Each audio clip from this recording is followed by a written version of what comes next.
O'zbekning dollardagi milliarderi Fattoh Shodiyev haqida 3 ta fakt.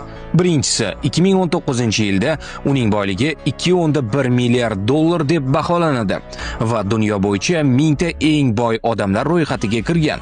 Ikkinchisi, Shodiyev 1996-yilda Belgiya fuqaroligini olib, asosiy bizneslarini Qozog'istonda olib boradi. Uchinchisi, Fattoh Shodiyev Bolqon yarim oroli, Zambiya va Janubiy Afrikada ferronikkel, mis hamda kobalt qazib olish bilan shug'ullanadi. Qolaversa, Yevrosiyo bankiga Qozog'istondagi eng yirik Yevrosiyo sug'urta kompaniyasiga ham egalik qiladi.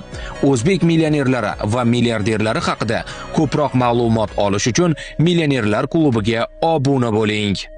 O'zbekning dollardagi milliarderi Fattoh Shodiyev haqida 3 ta fakt. Birinchisi, 2019-yilda uning boyligi 2.1 milliard dollar deb baholanadi va dunyo bo'yicha 1000 ta eng boy odamlar ro'yxatiga kirgan.